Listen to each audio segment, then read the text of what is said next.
Hola de nuevo, aquí estamos de vuelta Heráclito y Panacea, los farmacéuticos de la Universidad Complutense de Madrid.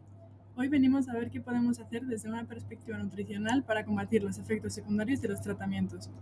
Lo primero de todo, debemos aclarar que los efectos secundarios están recogidos por ser los más frecuentes, pero a nosotros nos puede pasar uno, varios o incluso ninguno. En función de ellos, vamos a tener que adecuar nuestras recomendaciones nutricionales. ¿No tienes hambre o apetito? La pérdida de hambre es uno de los síntomas más habituales.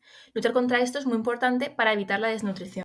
¿Qué puedes hacer? Pues comer a la hora que más te apetezca. Aprovechar las horas del día con más hambre para incluir alimentos más energéticos y nutritivos como pastas, arroces, carnes.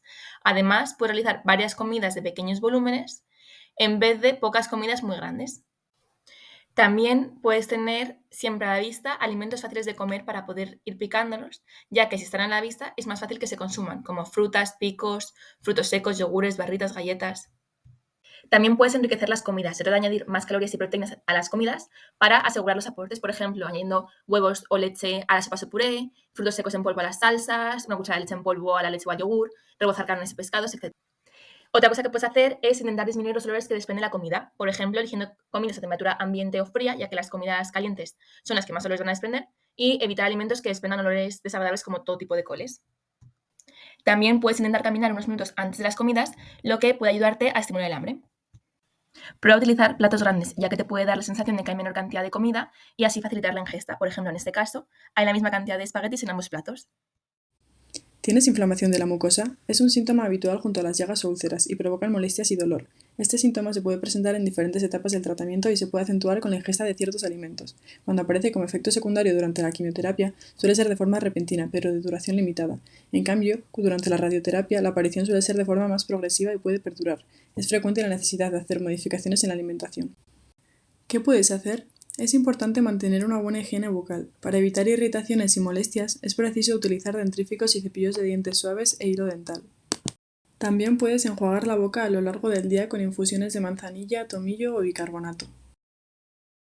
En cuanto a las recomendaciones dietéticas, es adecuado comer poco y a menudo e intentar que sean pequeños volúmenes con un alto valor nutritivo. Evita cualquier alimento que pueda irritar las mucosas, como bebidas alcohólicas, café, bebidas con gas, alimentos ácidos, picantes o salados, alimentos secos, etc.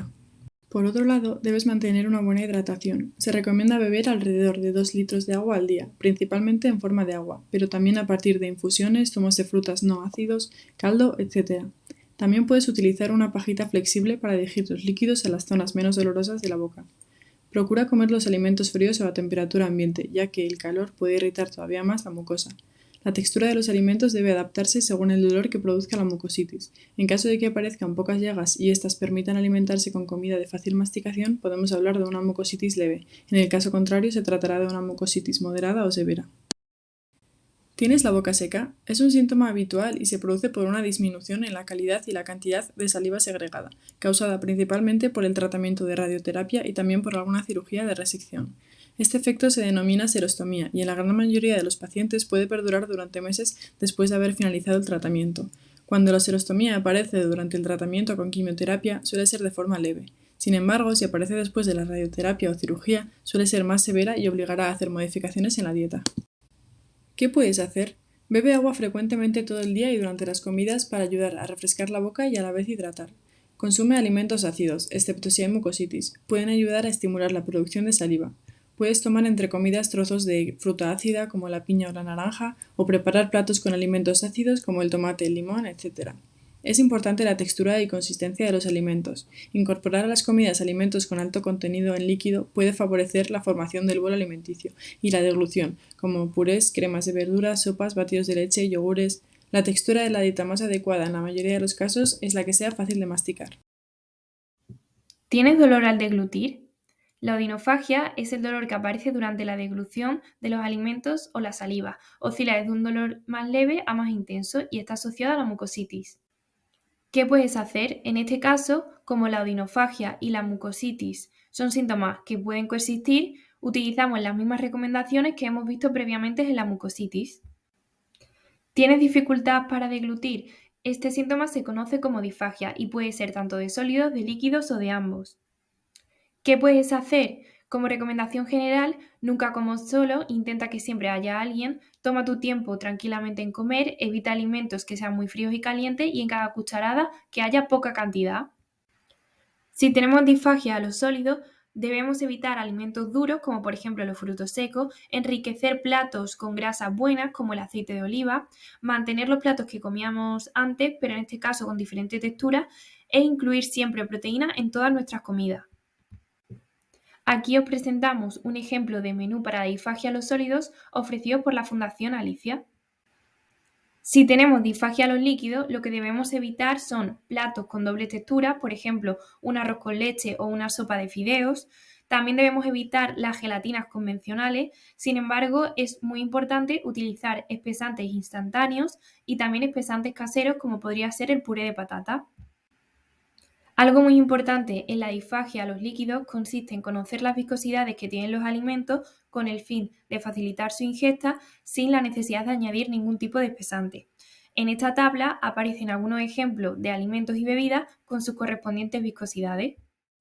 ¿Notas menos sabor en tus comidas o un sabor diferente? Pues esto también podría ser un síntoma del tratamiento, por el efecto que algunos tratamientos tienen sobre las papilas gustativas. Es más habitual en radioterapia. ¿Se recuperará? Sí. ¿Y cuándo? Pues va a ser diferente en función del tratamiento. En la quimio va a ser rápido una vez que lo hayamos finalizado, mientras que en la radio o en cirugía va a ser parcial una vez finalizado, pudiendo perdurar semanas o meses.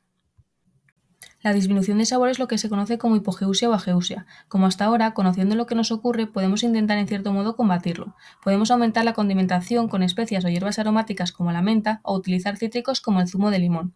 Por otro lado, también se recomienda elegir alimentos líquidos o jugosos, favoreciendo la disolución de los sabores y la entrada de estos en las papilas gustativas. Por ejemplo, podríamos hacer un pollo cocinado a baja temperatura, al que si además le añadimos la piña, estaríamos aumentando el contenido de agua. Podemos por último elegir sabores fuertes como el queso curado o el jamón y mezclarlos con cremas o verduras para potenciar su sabor. La alteración del sabor se conoce como disgeusia. Podemos recurrir a frutas ácidas que se relacionan con un menor sabor metálico. Añadir unas gotitas de limón al agua si esta nos resulta desagradable. Las carnes y los pescados frecuentemente se asocian con un mal sabor, pero lo podemos enmascarar ya sea con compotas o mermeladas o bien en la forma en la que lo cocinemos, como empanadas, canelones o croquetas. Y por último es el momento de lanzarse a por platos nuevos, de los cuales no tengamos expectativas de sabor y que no nos vayan a causar tanto rechazo. ¿Sufres de diarrea? La diarrea puede producirse por un efecto secundario de la toxicidad de la quimioterapia, pero también puede tener otras causas, como la administración de antibióticos a lo largo del tratamiento. Ante una diarrea persistente, lo más importante es evitar la deshidratación, por lo que se debe beber pequeños sorbos de agua o de bebidas isotónicas de manera constante, cada 15 o 20 minutos. Además, ayuda a evitar comer durante las primeras 6 horas. Como recomendaciones dietéticas generales, se debe mantener una hidratación correcta, ya sea con agua, infusiones, caldo o bebidas isotónicas. Se recomienda también realizar diferentes comidas en pequeños volúmenes, incluir alimentos sólidos poco a poco según la tolerancia y utilizar técnicas de cocina sencillas como son el hervido, la plancha al vapor o el horno. Algunos de los alimentos recomendados para la diarrea son los cereales como el arroz, la pasta, el pan y las galletas tostadas, el yogur natural, las frutas y las verduras deberán ser sin piel y cocidas, las carnes, los pescados y los huevos deberán haber sido cocinados a la plancha y cuanto menos grasa tengan mejor, y también se puede consumir azúcar. Sin embargo, los alimentos a evitar serán las comidas con mucha grasa y los procesos culinarios como los fritos o rebozados. ¿Sufres de estreñimiento? Esto se debe a la disminución del movimiento gástrico, que puede estar producido por los efectos secundarios de los fármacos, la disminución del ejercicio físico durante el tratamiento, la disminución de la ingesta de líquidos o la disminución de alimentos ricos en fibra en la dieta. Las recomendaciones generales para luchar contra el estreñimiento se basan en realizar ejercicio físico diario, como por ejemplo pasear unos 20 minutos al día. Si esto no es posible, se debe masajear la zona del intestino con movimientos circulares cortos. También se ha demostrado que ayuda a mantener horarios regulares para ir al baño, aunque los primeros días no se realicen de posiciones. Se debe tomar el tiempo necesario y estar relajado. No se recomienda tomar laxantes sin consultarlo previamente con tu médico o tu farmacéutico. Las recomendaciones dietéticas, por su parte, se basan en el aumento del consumo de alimentos ricos en fibra y de fomentar la ingesta de líquidos. Por último, queríamos agradecer vuestra atención y deseamos que este vídeo os sea muy útil.